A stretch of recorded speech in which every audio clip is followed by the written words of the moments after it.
Hey everyone, welcome back to the channel. Before we get started today, I wanted to ask you to share this video with anyone you think might be interested in watching. I don't have a marketing team or anything like that. I'm just a dude trying to share information. So if you think that what I'm doing here is important, if you like the content that I put out, hit that like button, hit that subscribe button so I know that you like my content, so I'll keep doing more of this. Alright, so let's get into the news. Last night, all hell broke loose in Louisville. It was expected, unfortunately. Um, it was anticipated, it was expected, kind of really by everyone. Unfortunately, deep blue areas of the country, Democratic areas, have become pretty well known, for their responses to things like the Breonna Taylor and George Floyd killings, and they are not great responses. Regardless of whether or not the shootings were justified, that's a completely different conversation for a completely another time. Regardless of what you think about the shootings, it doesn't particularly matter for this conversation. Democratic cities have become war zones over the past 3 months. America is increasingly becoming a war zone, increasingly looking like a third world country at war, not a first world country experiencing prosperity. So, regarding this, last night, after the announcement of the Breonna Taylor decision, it was worse than I was hoping.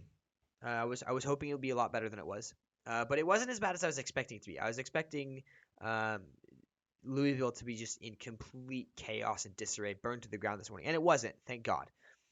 Early last night, there were videos about protesters unloading riot gear from U-Haul box trucks, Molotov cocktails being thrown at police in Portland, Oregon.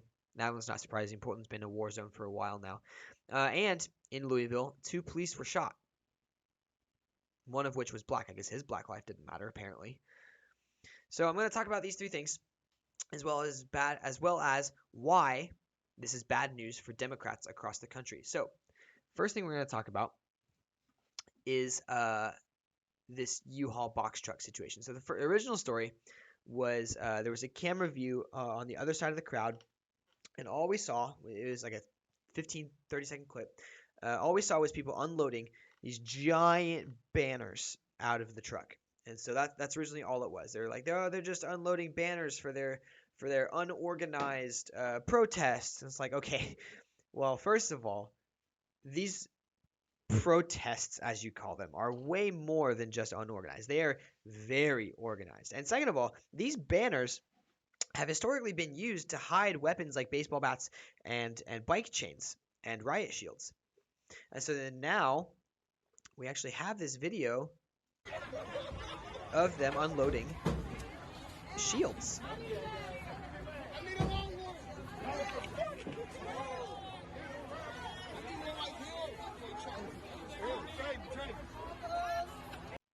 And these shields are made from plywood and trash can lids. So they're very, very homemade.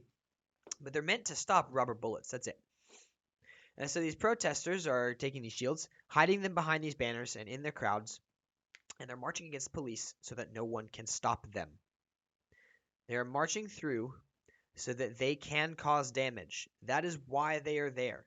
That is why they are carrying these riot shields, so that they can do things like throw Molotov cocktails at police. This is Portland, Oregon, last night. There's a Molotov cocktail there. Police are throwing gas canisters. You saw some fireworks going off there a second ago.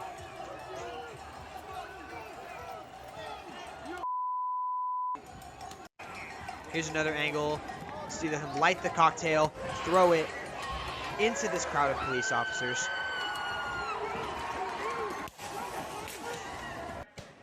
You hear pepper spray going off. You hear pepper balls being shot. That was a firework. Just went off. People are legit using fireworks as mortar shells, artillery shells, to shoot at police officers. This is crazy. This article from The Sun says, this is the shocking moment. A Molotov cocktail is thrown at Portland cops, and a justice center is set on fire as Breonna Taylor riots erupted across the city. Cell phone footage captured the firebomb landing in the middle of a group of officers as they walked toward protesters. As the fireball landed on the ground, people could be heard cheering in the background. They are happy that businesses and government property is being burned. They are happy to be harming police officers. As the fireball landed on the ground, people could be heard cheering in the background. It prompted the officers wearing riot gear, face shields, and holding batons to run. Some officers appeared to chase after the thrower of the explosive. The video was shared to Twitter early Thursday morning and has since gained more than 30,000 views. This is crazy. This is a war zone. And Portland, Oregon has been a war zone for years at this point. There's a guy on Twitter. His name is Andy No. NGO. Let me actually search for him real quick.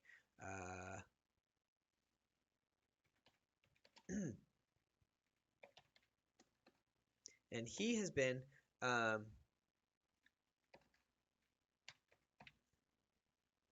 he is. And he has been covering the Portland issue for a couple of years now. So he's the editor at large for the Post Millennial. And so he's been covering Portland for a while. And he's one of the most reliable news sources on this. He's been attacked by Antifa. He's been attacked by Black Lives Matter. And the dude's been through a lot. And he's been beaten. Ooh. See, there we see police officers legit just running over people laying in the ground. These police officers are not messing around. Riders lay in the street to stop the police from moving in on bicycles. One officer rides over him anyway. If you're going to be a jerk, if you're going to lay in the middle of the road, expect to get run over. If you jump in the middle of the road, what happens next is your fault. I'm sorry. That's your fault. And so things like this have led to two police officers shot in Louisville riots after Breonna Taylor grand jury indictment. Two police officers have been shot in Louisville, Kentucky, amid riots following the announcement of an indictment in the shooting of the Breonna Taylor. In the shooting of Breonna Taylor. Louisville Chief of Police Robert Schroeder confirmed that the two officers were shot and were taken to a local hospital. Schroeder told reporters that one of the officers was undergoing surgery but in stable condition, while the other was alert and stable. Police have arrested one suspect in the shooting. So two police officers shot amid riots following the announcement of an indictment of the Breonna Taylor shooting. For those who don't know, one of the three officers involved in the Breonna Taylor shooting was indicted, and not even for the murder of Breonna Taylor. He was charged with wanton endangerment, which is effectively a display of disregard for human life and putting other people at danger. 3 counts of it. So he will get a maximum of 15 years in prison and a maximum of a $30,000 fine. I think it's more likely he sees a 5 to 10 year sentence and around probably a $20,000 fine. So Shelby Talcott has a good thread on this. As a crowd marched under an overpass, a commotion broke out and everyone started to run. I'm not sure why. Everyone just scattered after several loud bangs. I can't confirm what it was, but police moved in quickly and everyone started to run. I can confirm what it was. 2 police officers were shot, one of whom was black. As I said earlier, did his black life matter? I'm sorry, one of the police officers that was shot was black. Did his life matter? Guess not. Guess not. Demonstrations evolved into riots in the city on Wednesday night after a grand jury charged just one of the officers involved in the shooting of Taylor in a botched drug bust. Now, that's not quite entirely accurate. There was a little bit of evidence that Taylor was meeting an ex-boyfriend to traffic drugs, exchanging packages, that sort of thing. He had used her address as his own. He used her phone number as his own, that sort of thing. So that this is what led to the warrant searching for her house. Rioters clashed with police throughout Louisville, burning trash cans and calling to defund the city police department. Well, as we'll see here, it's more than just trash cans that were burned. More small fires as we get closer to the Hall of Justice. And as we approached LMPD, Louisville Metro Police Department, LMPD got on the megaphone saying, "This is unlawful assembly." Correct.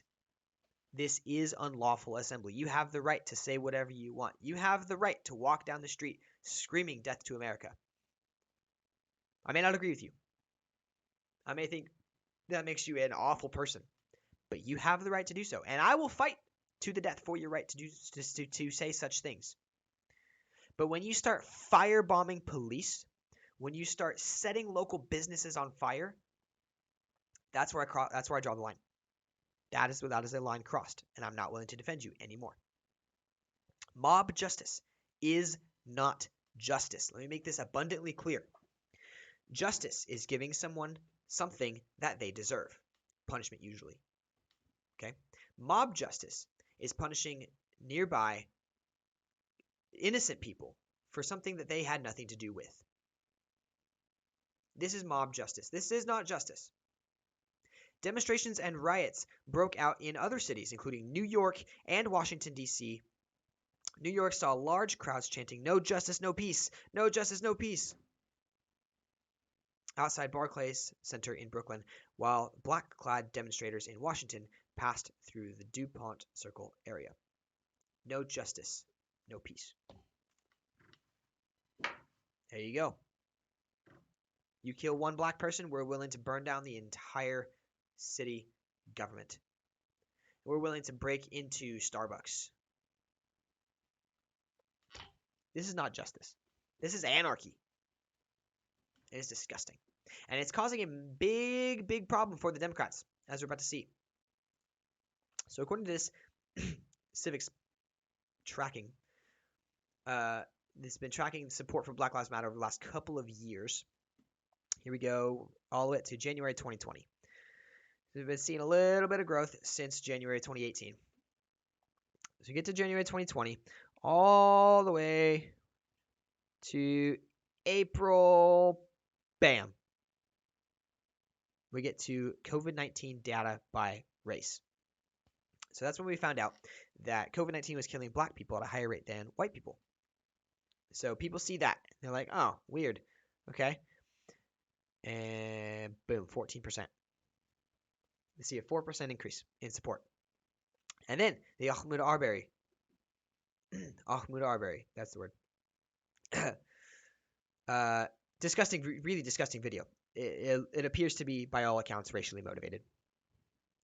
Okay, so then Black Lives Matter. Boom. Another 3% increase bump. Okay, and then George Floyd. George Floyd. June. Get to June. Or May, I mean. Get to the end of May. And boom! 8% increase. 15% increase since the beginning of the year. Really, since April. 15% increase since April. And then all the riots started breaking out. And dropped like a rock. And then even when Jacob Blake was killed, they still, support for them was dropping. So all of these riots have caused all of their gains for the year to be lost.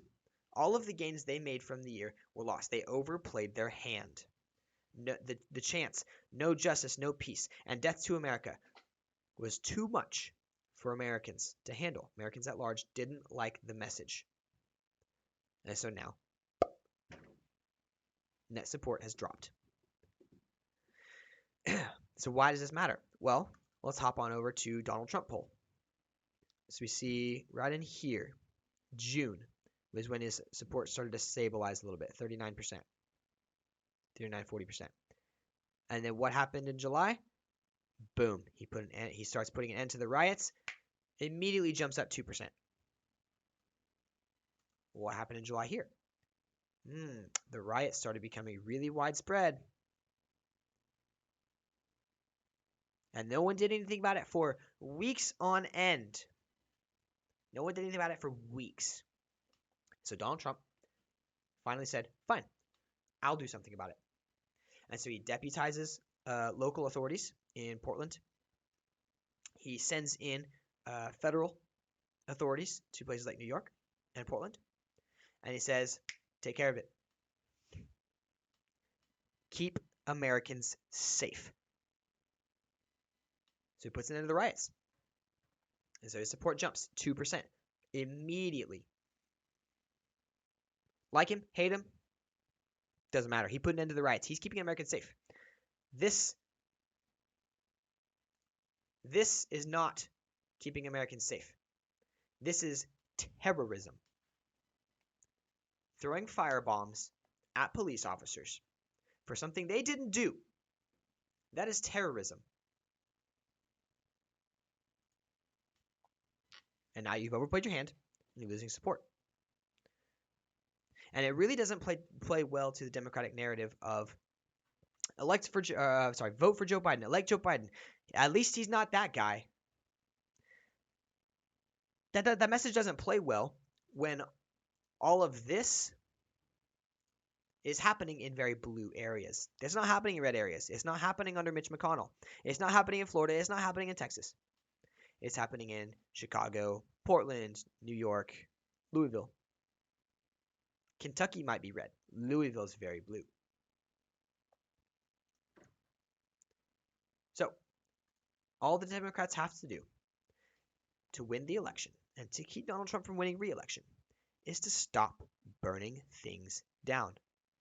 All they need to do is to win is to stop setting things on fire and punishing Americans for things they didn't do. Hope you enjoyed today's content.